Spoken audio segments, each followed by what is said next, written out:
want you to think right now of 3 of the most special things that you own. Push pause and tell your moms and dads, what are 3 of the most precious, special things that you own?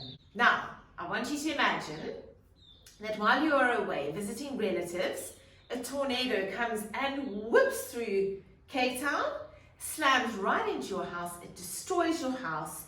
All 3 of your most special things are carried away and lost forever. How would you feel if that happened to you?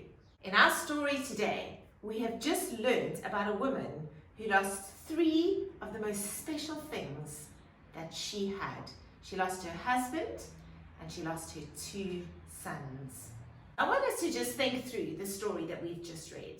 So after Naomi's husband dies, her 2 sons had to care and provide food for her.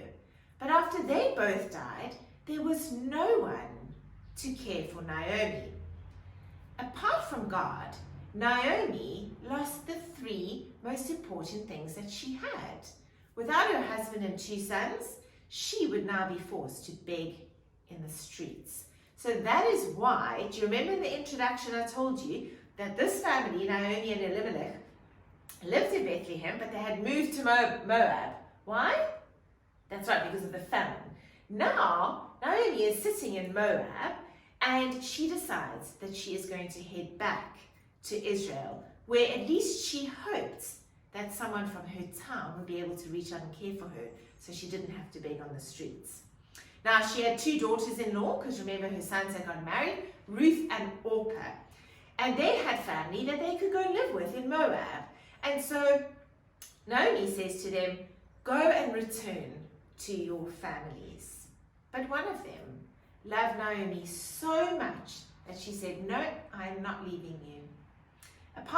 As part of Naomi's family, Ruth had given up the false gods of the Moabites, and she wanted to make Naomi's God the God of Israel, her God too.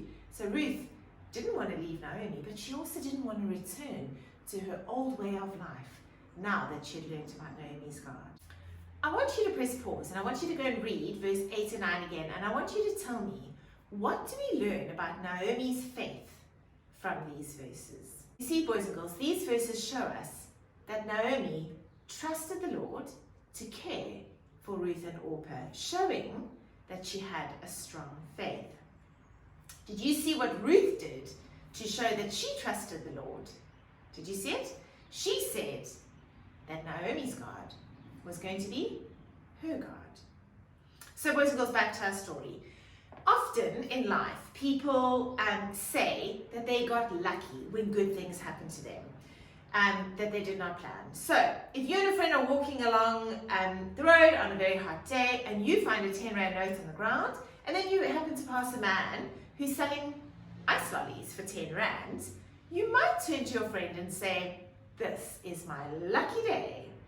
Or perhaps if your mom, she drops her fork into the bin, and as she's pulling out her fork, she discovers her car keys had accidentally been thrown away. She might say, it's a lucky thing that I dropped my fork in the trash so I could find my car keys.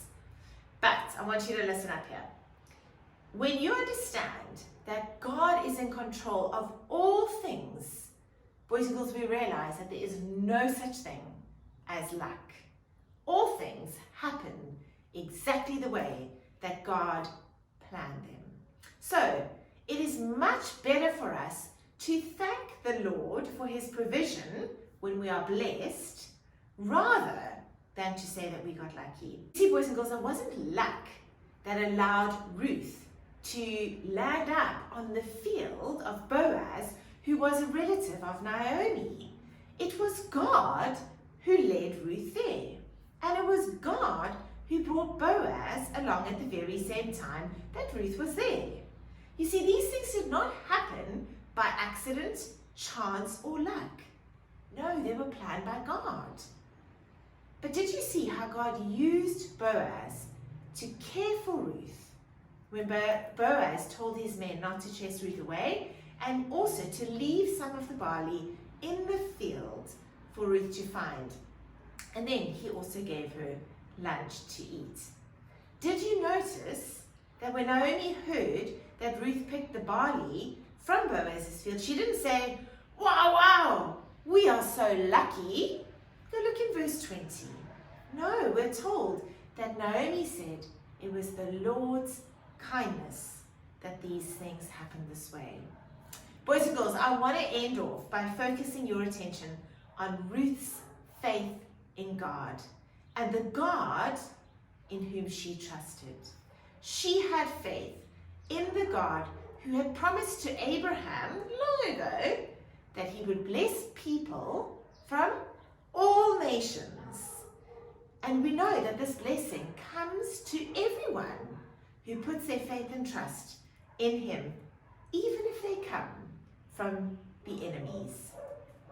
Ruth is an example to us of how God graciously makes a friend out of an enemy and gives her hope and a future. Ruth is not the hero in this story, boys and girls. God is. You see, Ruth was a Moabitess, and the Moabites were enemies of God and his people because they'd chosen not to worship him, not to follow him, not to live according to his laws. They lived their own way. They'd worship false gods. They'd been very cruel to God's people, the Israelites.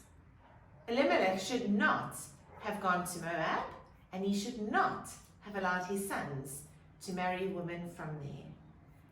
But yet God used this to make Ruth a part of God's people. When she trusted the God of Israel, she left everything behind her to go with Naomi to Bethlehem. She didn't know what was going to happen there without a husband to take care of her.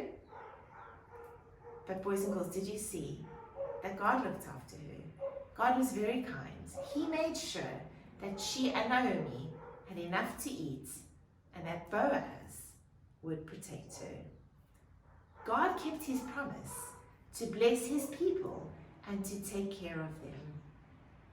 Boys and girls, when we trust in Jesus, we too become friends with God, even though we were also once his enemies. It doesn't matter where we come from or what we've done before. God forgives and welcomes everyone who trusts in Jesus, just as he did for Ruth.